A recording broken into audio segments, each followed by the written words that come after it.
La grande question de Marc au chapitre 8, c'est qui est Jésus ?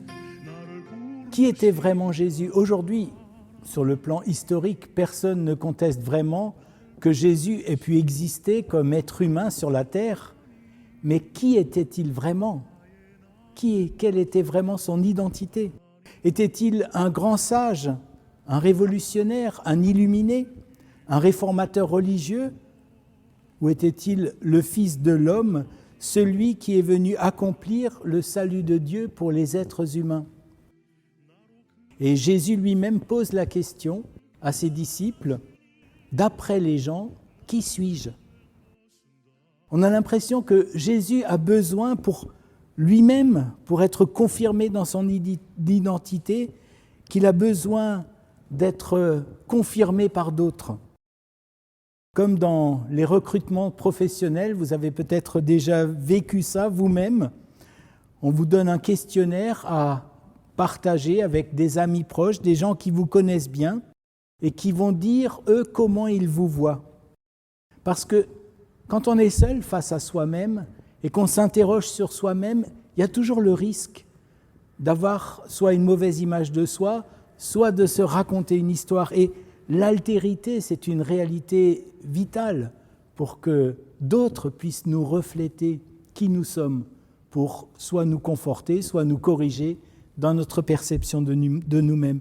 Et on a l'impression que Jésus n'échappe pas à ce besoin d'altérité. D'après les gens, qui suis-je ? Marc propose 3 hypothèses qu'il avait déjà présentées au chapitre 6. Peut-être que tu es peut-être que tu es Jean-Baptiste, revenu d'entre les morts et qui est capable d'accomplir des miracles. Ou encore le prophète Élie, qui a été enlevé au ciel sur un char de feu. Ou encore un autre prophète. Et ces 3 figures, Jean-Baptiste, Élie, un des prophètes, ont en commun que ce sont des figures qui annoncent le Messie sans être elles-mêmes le Messie. Et Jésus continue, il va plus loin avec ses disciples et leur pose cette question cette fois, et pour vous, qui suis-je ? C'est une question que les disciples ont sans doute déjà beaucoup débattue entre eux. On pense par exemple à cet épisode de la tempête apaisée où tout d'un coup les disciples posent la question « Mais qui est-il celui-là à qui même les éléments obéissent ?» Et si Pierre prend la parole pour répondre, d'une certaine manière, il est sans doute aussi porte-parole de tout le groupe. « Tu es le Messie » Dans le texte parallèle de l'évangile de Matthieu au chapitre 16, Pierre est félicité par Jésus pour sa réponse. « Heureux es-tu, dit Jésus, car ce ne sont pas la chair et le sang qui t'ont révélé cela, mais mon Père qui est dans les cieux. Et moi je te dis que tu es Pierre, et sur cette pierre, je construirai mon Église. » Oui, l'affirmation de Pierre est solide. On peut construire sur cette confession de foi. Jésus est le Messie, c'est-à-dire le Christ. On peut fonder l'Église sur cette confession de foi. De fait, la confession de foi de Pierre est un des fondements de toutes les grandes confessions de foi chrétiennes traditionnelles. Les premiers conciles œcuméniques, le symbole des apôtres, encore très souvent rappelé dans nos cultes, la confession de foi de La Rochelle, la confession de foi d'Augsbourg, la déclaration de foi de l'Église protestante unie de France, toutes ces grandes confessions de foi font référence à Jésus qui y est reconnu comme le Christ, c'est-à-dire le Messie annoncé par les prophètes. Quelquefois, je ne sais pas si vous êtes sensible à cela, mais quelquefois nous croyants, nous proclamons avec un certain triomphalisme « Jésus est le Messie ». Sous-entendu un peu, vous devriez le croire aussi. Ou encore, sous-entendant, moi je crois que Jésus est le Messie, donc je possède la vérité, je suis vraiment quelqu'un de bien. Peut-être qu'il peut être utile d'introduire un bémol ici, car Pierre, en confessant sa foi, en réalité, ne comprend pas ce qu'il dit. Jésus enseigne ce qu'est vraiment le Messie. Il enseigne à ses disciples que le Messie va devoir souffrir beaucoup et même être mis à mort et ressuscité 3 jours après. Et voilà que là, Pierre s'oppose à Jésus. Non, pas question qu'il t'arrive cela. Et Jésus le reprend, lui disant « Ouais, tu avais dit la vérité, mais tu ne l'avais pas comprise. Maintenant, tu te mets dans une position, celle de l'adversaire de Dieu qui parle à travers toi. » Vous le savez sans doute, il existe beaucoup de représentations différentes de la figure messianique dans le Premier Testament, et ce titre de Messie, de Christ, est ambigu. C'est pourquoi Jésus demande toujours de se taire. C'est ce qu'on appelle le secret messianique. Il ne faut pas dire que Jésus est le Messie ou le Christ avant qu'il soit mis en croix, afin qu'il n'y ait pas de doute sur le sens de cette parole. Le vrai Messie est bien le serviteur d'Ésaïe, le serviteur de l'Éternel présenté par le prophète Ésaïe, celui dont le dernier chant s'appelle le chant du serviteur souffrant. J'en lis une phrase. « J'ai présenté mon dos à ceux qui me frappaient et mes joues à ceux qui m'arrachaient la barbe. Je n'ai pas caché mon visage aux insultes et aux crachats. » Alors, c'est vrai qu'il est délicat d'être triomphant lorsqu'on proclame que Jésus est le Messie. Ce n'est pas une vérité qui nous rend puissants ou dominants. Ce n'est pas une vérité qui nous protégerait du malheur comme un gris-gris. Dire que Jésus est le Messie, c'est prendre un chemin qui nous rend humbles, très humbles. Parce que si Jésus est ce Messie crucifié, alors moi qui suis son disciple, je vais aussi être amené à vivre l'expérience de la croix. Et d'une certaine manière, c'est peut-être aussi le sens de la lettre de Jacques au chapitre 5, qui dit qu'on ne peut pas brandir la foi juste par des paroles, sans que nous accueillions dans l'épaisseur de notre vie et de nos actes le sens fort de ces paroles. Ceux qui croient vraiment que Jésus est le Messie n'en font pas une raison de s'affirmer ou de prendre l'ascendant sur les autres.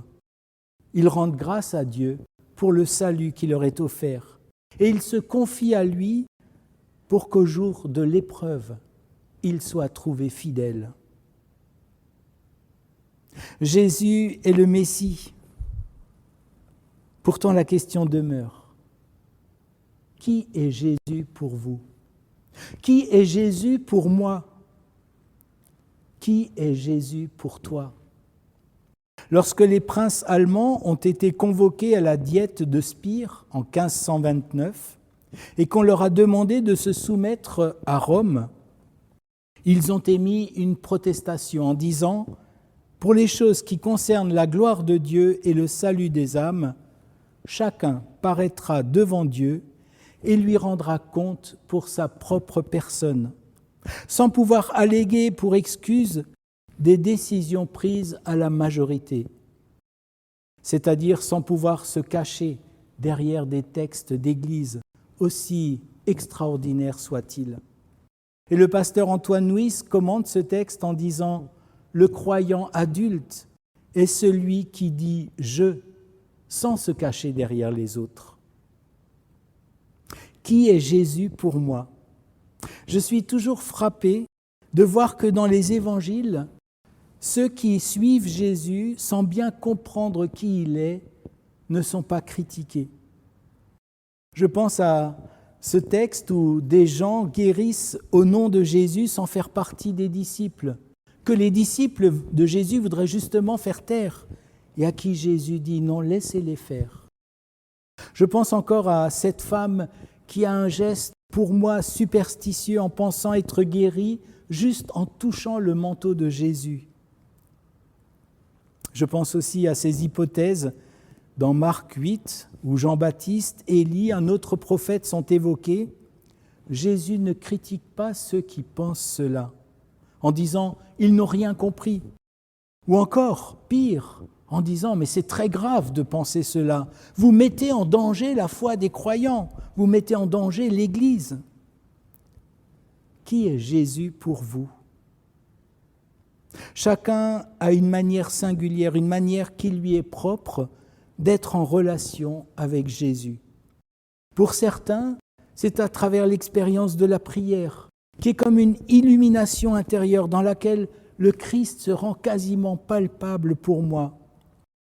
Pour d'autres, Jésus est envoyé pour inaugurer de nouvelles relations entre les êtres humains, une fraternité qui rend le Christ, le royaume de Dieu, palpable. Pour certains, Jésus, en donnant sa vie, a révélé le sens profond de la vie humaine. C'est à travers l'engagement au service du prochain que l'Évangile prend vraiment consistance. Jésus est le modèle ultime de l'amour. Pour d'autres encore, Jésus est un prophète parce qu'il inspire notre intelligence. L'Évangile me donne accès à une compréhension totalement renouvelée du monde. Et on pourrait continuer les exemples. Et sans doute, pour la plupart d'entre nous, il y a un peu de chaque selon la période de notre vie ou les circonstances. Et la question que je me pose quelquefois, c'est est-ce que ce qui nous rassemble en Église, c'est que nous ayons tous la même compréhension de qui est Jésus ? Ou bien est-ce que ce qui nous rassemble en Église, c'est que nous soyons tous attachés à la personne de Jésus, soit parce qu'il nous touche profondément, soit parce qu'il nous inspire incroyablement, soit qu'il a gravé dans nos cœurs une espérance qui nous dépasse, qui nous rend capables de déplacer des montagnes. Ce qui nous rassemble, n'est-ce pas que nous sommes tous attachés à Jésus d'une manière ou d'une autre, en le fréquentant dans son évangile, dans la prière, dans la rencontre avec des frères, dans l'engagement solidaire. En le fréquentant, Jésus continue de se faire connaître à nous. Il continue de se révéler à nous, comme il l'a fait en chemin avec les disciples d'Emmaüs. D'ailleurs, Jésus n'a-t-il pas dit à ses disciples, « Lorsque je serai parti, vous recevrez un consolateur, un témoin. C'est lui qui vous apprendra tout ce dont vous avez besoin pour me suivre. » Amen. 나를 지으시니가 하나님 나를 부르시니가 하나님 나를 보내시